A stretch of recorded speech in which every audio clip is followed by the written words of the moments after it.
Dear students, income from salary के chapter में 3 lecture अपन पहले ले चुके हैं। आज वेतन शीर्षक की आय की गणना के संबंध में अपना यह चौथा लेक्चर है। इस चौथे लेक्चर से पहले थोड़ा सा रिवीजन कर लेते हैं कि अब तक 3 लेक्चर में अपन ने important principle of salary head वेतन शीर्षक की आय के संबंध में महत्वपूर्ण सिद्धांत क्या है, जैसे कि नियोक्ता और कर्मचारी का संबंध बहुत ज़रूरी है। यदि नियोक्ता और कर्मचारी का संबंध नहीं होता है तो वेतन की आय में आय शामिल नहीं की जाती है। उसके बाद बेसिक सैलरी मूल वेतन की गणना कैसे करते हैं, किस समय से किस समय के लिए करते हैं, बोनस कमीशन इत्यादि कर योग्य राशियाँ होती है सभी कर्मचारियों के लिए, ये सारी बातें अपन ने की थी। अलाउंसेज भत्ते, कई प्रकार के भत्ते हैं। कुछ भत्ते पूर्णतः करमुक्त हैं, कुछ भत्ते जो कार्य निष्पादन के लिए दिए जाते हैं वो खर्च की गई राशि तक करमुक्त हैं, और शेष भत्ते सारे के सारे कर योग्य होते हैं। मुख्यतः जो याद रखना है आप सब लोगों को वो है महंगाई भत्ता, सिटी कंपनसेटरी अलाउंस। ये सारे भत्ते पूर्णतः कर योग्य यानी जितने मिले उतने कर योग्य हैं। एक महत्वपूर्ण भत्ता है हाउस रेंट अलाउंस, उसमें कुछ राशि करमुक्त होती है। करमुक्ति के लिए 3 पॉइंट हमें कैलकुलेट करने होते हैं। ये सारी बातें अपन ने पहले की थी। इससे जस्ट पहले लेक्चर में यानी इनकम फ्रॉम सैलरी पार्ट 3 में अपन ने बात की थी ग्रेच्युटी, और ग्रेच्युटी रिटायरमेंट के समय मिलती है। इसी प्रकार से जैसे ग्रेच्युटी मिलती है उसी प्रकार से जब कर्मचारी रिटायर होता है, सेवानिवृत्त होता है, तो उसे पेंशन भी मिलती है, क्षतिपूर्ति भी मिल सकती है।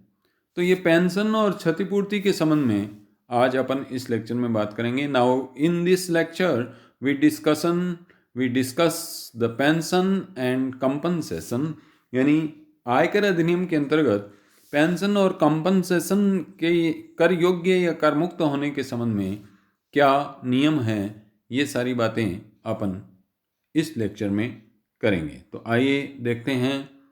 सबसे पहले बात करते हैं पेंशन की। देखिए इस चार्ट में जो बिल्कुल क्लियर हमें दिख रहा है पेंशन, पहली बात तो ये है कि ये पेंशन किसी भी कर्मचारी को तब मिलती है जब वो सेवानिवृत्त हो जाता है। जब तक कर्मचारी सेवा में रहता है तब तक उसे मूल वेतन बेसिक सैलरी मिलती है, और बेसिक सैलरी के साथ कुछ अलाउंसेज भी मिलते हैं। लेकिन जैसे ही कर्मचारी सेवानिवृत्त हो जाता है, रिटायर हो जाता है, तो उसे वेतन मिलना बंद हो जाता है और वेतन के स्थान पर शुरू हो जाती है पेंशन। अब ये पेंशन 2 तरह से मिल सकती है। एक मासिक पेंशन, मासिक पेंशन जैसा कि इसका नाम है प्रति माह मिलती है, और दूसरी एकमुश्त पेंशन। एकमुश्त पेंशन अर्थात कर्मचारी रिटायर होते समय अथवा बाद में अपनी मासिक पेंशन के स्थान पर कुछ राशि एक साथ इकट्ठी ले लेता है, तो वो एकमुश्त या कम्यूटेड पेंशन है।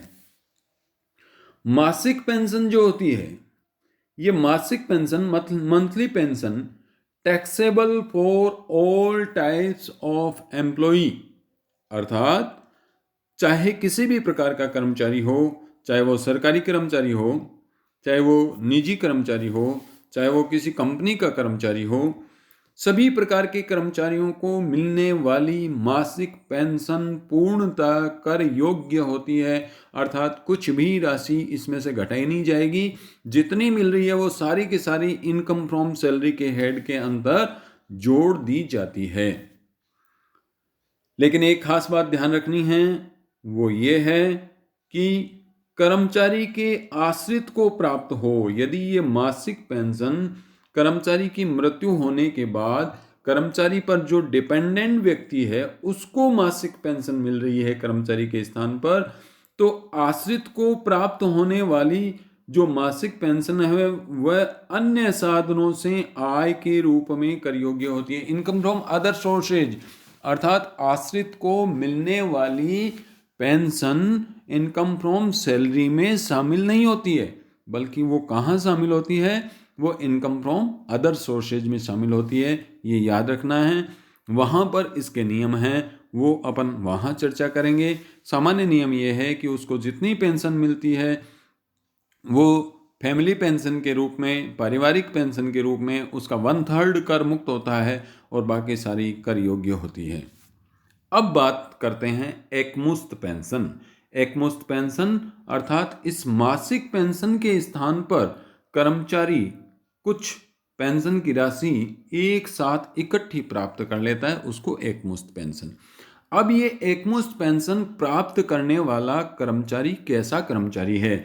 यदि वो सरकारी कर्मचारी है तो पूर्णतः कर मुक्त होगी, अर्थात सरकारी कर्मचारी को एकमुश्त पेंशन के रूप में जितनी भी राशि मिल रही है वो सारी की सारी कर मुक्त है, कुछ भी कर योग्य नहीं है। लेकिन यदि अन्य कर्मचारी है तो कुल स्वीकृत पेंशन का 1/2 अथवा 1/3 कर मुक्त होता है।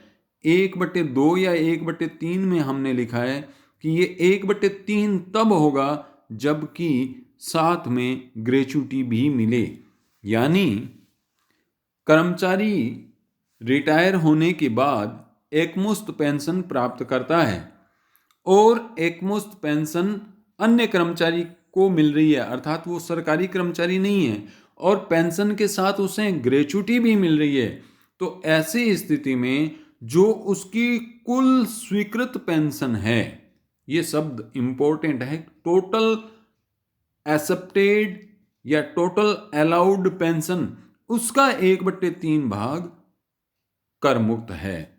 जैसे मान लीजिए कि किसी कर्मचारी को अपनी मासिक पेंशन का 60% हिस्से के लिए 60,000 रुपये प्राप्त हुए। 60,000 रुपये एकमुश्त कितने के लिए? 60% के लिए। तो यहाँ 60,000 का 1/3 नहीं करना है, बल्कि कुल, तो 60% के लिए यदि 60,000 है तो कुल कितनी होगी? कुल होगी 1,00,000। तो उस 1,00,000 का 1/3 या 1/2 कर मुक्त होगा। तो ये पेंशन के नियम हैं जो हमें अच्छे से याद रखने हैं। इसके बाद अपन बात करते हैं अब क्षतिपूर्ति, कंपनसेशन।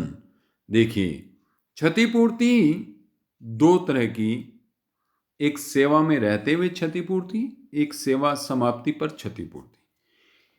सेवा में रहते हुए किसी भी सेवा की शर्त को बदल दिया जाता है और उस सेवा शर्त में परिवर्तन के कारण से कर्मचारी को क्षतिपूर्ति मिलती है, तो ऐसी क्षतिपूर्ति टैक्सेबल फॉर ऑल एम्प्लॉई, यानी सभी कर्मचारियों के लिए कर योग्य है। लेकिन यदि सेवा समाप्त हो जाती है, अर्थात कर्मचारी की छंटनी हो जाती है, तो सेवा समाप्ति पर क्षतिपूर्ति मिलती है, तो ये देखना पड़ेगा कि सरकार द्वारा अनुमोदित योजना के अंतर्गत छंटनी की गई है अथवा अन्य प्रकार की छंटनी की गई है। यदि सरकार द्वारा अनुमोदित किसी योजना के अंतर्गत कर्मचारी की छंटनी कर दी जाती है, तो ऐसे कर्मचारी को मिलने वाली सारी की सारी क्षतिपूर्ति कर मुक्त है। अन्य छंटनी औद्योगिक विवाद अधिनियम 1947 के अंतर्गत यदि क्षतिपूर्ति प्राप्त होती है, तो ऐसी क्षतिपूर्ति पार्टली टैक्स फ्री है, अर्थात कुछ राशि कर मुक्त है और कुछ राशि कर योग्य है। तो यहां हम कर मुक्त राशि कितनी है उसकी गणना सीखेंगे, लेकिन ये उससे पहले एक बात याद रखनी है कि ये पार्टली टैक्स फ्री यानी कर मुक्ति का लाभ इन कर्मचारियों को प्राप्त नहीं होता है। याद रखना है, एक प्रबंधक या प्रशासक के रूप में जो नियुक्त व्यक्ति है अथवा ऐसा अधीक्षक जिसको इस क्षतिपूर्ति की कर मुक्ति का लाभ नहीं मिलेगा। अब अपन ये सीखते हैं कि औद्योगिक विवाद अधिनियम 1947 के अंतर्गत यदि क्षतिपूर्ति प्राप्त होती है तो उसमें से कितनी राशि करमुक्त होती है और इस करमुक्त राशि की गणना हम कैसे करते हैं, तो ये देखिए इस स्लाइड में बहुत अच्छे से हम ये सीख सकते हैं। करमुक्त राशि की गणना कब? जब औद्योगिक विवाद अधिनियम 1947 के अंतर्गत क्षतिपूर्ति प्राप्त हो रही है तब।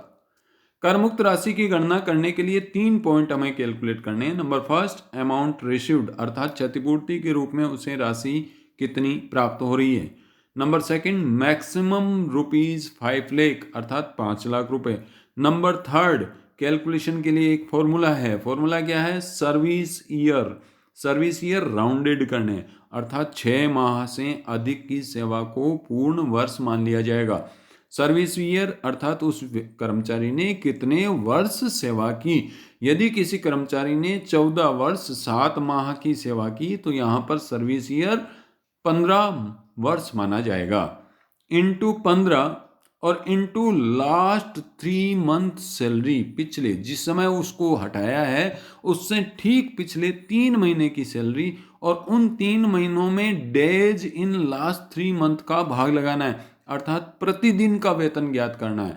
और एक दिन का वेतन कैसे ज्ञात करेंगे?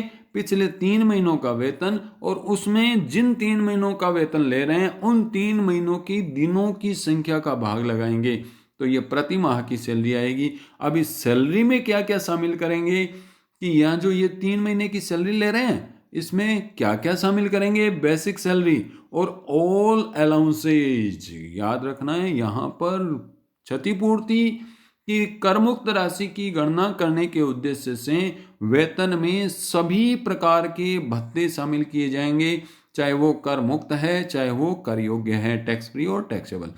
उसके अलावा fair market value of facilities, जितनी भी उसे सुविधाएं दी जा रही उनका उचित बाजार मूल्य, चाहे वो सुविधा कर योग्य है चाहे कर मुक्त है लेकिन उसका उचित बाजार मूल्य यहाँ वेतन में शामिल किया जाएगा। प्लस बोनस भी शामिल करेंगे, कमीशन भी शामिल करेंगे। याद ये रखना है कि डीए शामिल नहीं करेंगे जबकि वो सेवा शर्तों में नहीं है। बाकी सारे अलाउंस शामिल करेंगे, डीए को भी यहाँ पर शामिल करेंगे। इस तरीके से ये 3 पॉइंट हमने कैलकुलेट किए। अमाउंट रिसीव्ड 5 लाख रुपए और फॉर्मूले से इन तीनों में से जो सबसे कम वाली राशि है वो कर मुक्त होती है। सबसे कम वाली राशि कर मुक्त होती है और बाकी प्राप्त राशि में से, प्राप्त क्षतिपूर्ति की राशि में से कर मुक्त राशि घटाने के बाद शेष जो बची रहेगी वो राशि कर योग्य कहलाती है। तो आज अपन ने जो बात की है वो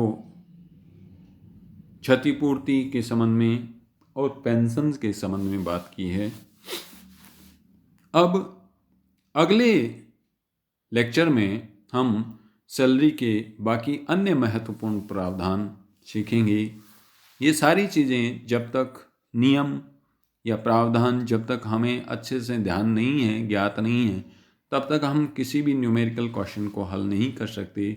इसलिए इन सभी नियमों को अच्छे से समझना है, सीखना है। आज के लिए इतना ही। धन्यवाद।